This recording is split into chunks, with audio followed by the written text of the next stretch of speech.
Oxford from the inside. The good, the bad, but always the truth.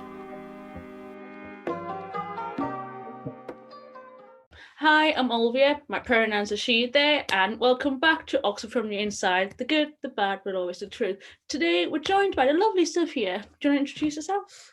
Hi, I'm Sofia. My pronouns are she, her, and they. I am a first-year biochemist at Trinity. Ooh.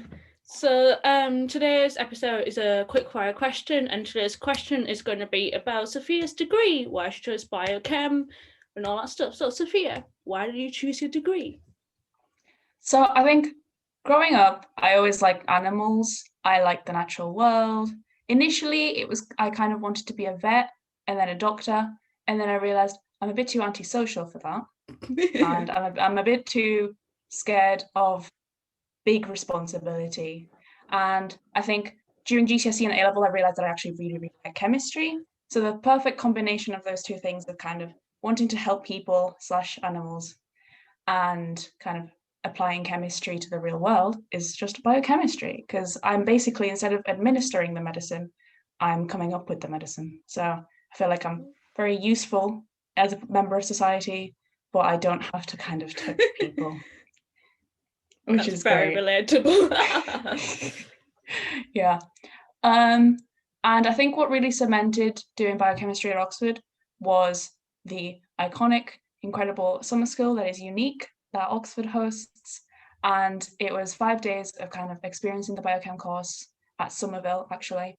And it was just incredible. I made so many good friends, and Oxford ambassadors were really kind of friendly and welcoming.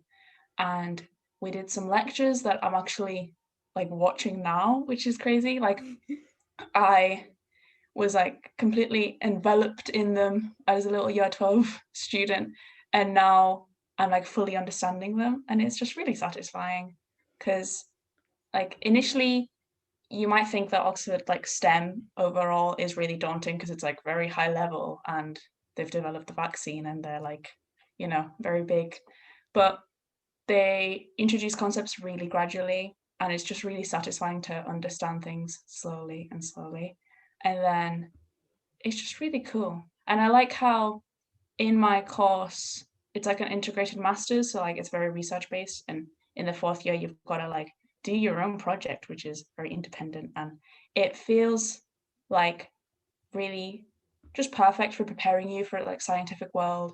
And at least for now, I really want to go into research as a full-time career. So it's perfect preparation and work experience in a way, because it's a mini project and it's kind of simulating big projects that pharmaceutical companies do and research projects. Yeah, it's quite cool. Yeah, it sounds like when you go into uni and you're doing it, it's like we've always come full circle in a way, Mm-hmm. which I find quite poetic, but also really nice. Yeah.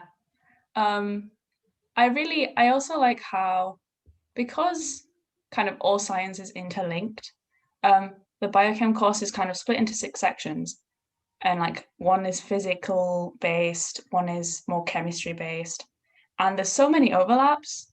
So Yeah. it's just really satisfying, because like I remember writing my personal statement the first time, was as cringy as it was like nature poses so many questions, and I think the 2 terms that I've been at Trinity at Oxford, um the questions are slowly being answered in a way.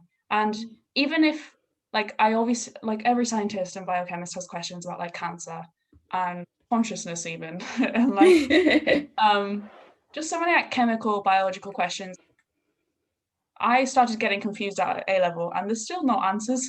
And I think those are the type of questions that if I get to my fourth year and they're still not answered, I can then answer them for myself in my Yeah. career, which is very, very cool, because I think you go through school kind of just being handed science facts and processes, and you just have to learn them.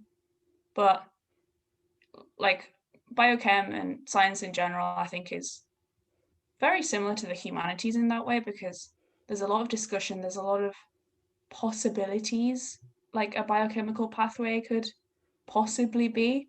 Like in my tutorials, there's so many times where we'll ask a question and the tutor doesn't know the answer yet because it's still being researched, which is pretty cool. Yeah, it's so weird because like every time you learn something, there's always something else. Like every single door that you understand opens a new can of worms, and it gets a bit frustrating for me sometimes. But I think it's just a constant cycle of learning. So like, what part of research are you going when you're older? Have you thought about that yet? Well, as I kind of said, I really am interested in consciousness and kind of neuroscience because it's just so confusing. Like what is happening? Like also, it's all very supercurricular, but I remember on the train down to my Oxford interview, I was reading a like brain special edition version of The New Scientist. And it just talked about so many different questions and research projects that are happening. And a really interesting one, which I'm sure by the time I'm working is probably already answered, but about using ketamine in like depression therapy. And just things that is like such an interesting cross-link between just interesting ideas. And I really enjoy like the bridge between mental health and consciousness and like that kind of all metaphysical and then the chemistry, because there has to be a link, but we just don't know it yet.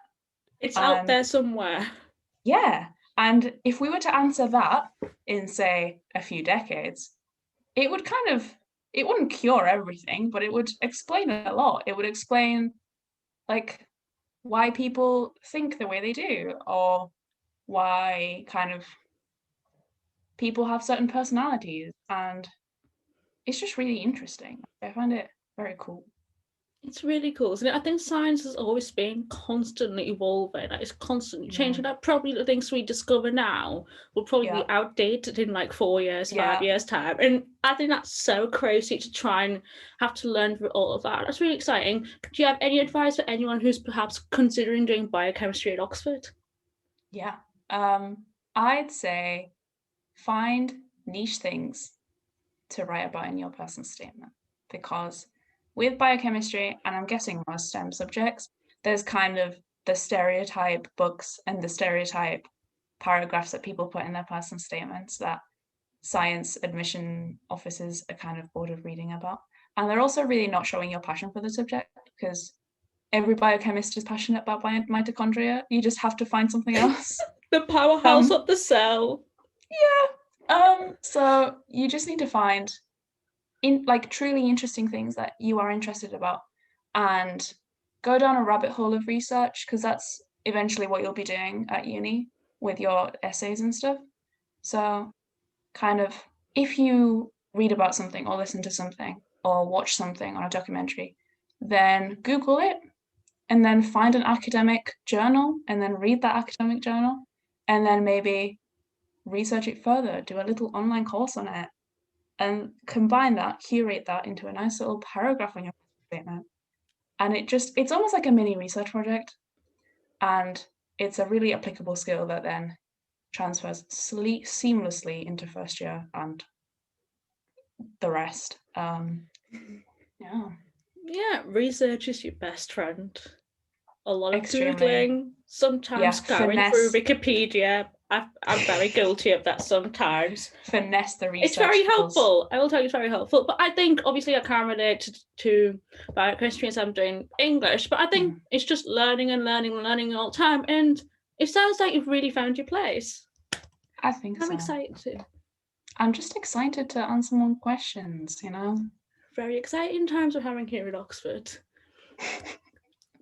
Yeah. Indeed. Anyway, thank you, Sophia, for that wonderful, wonderful little insight into your brain and biochemistry. And to all listeners, I hope you enjoyed that. And yeah, that's it from us. Thank you very much for watching. Find us on YouTube, on Spotify, and at Oxford from the Inside on Instagram, on Facebook, any social platform. In the meantime, goodbye. Bye, guys.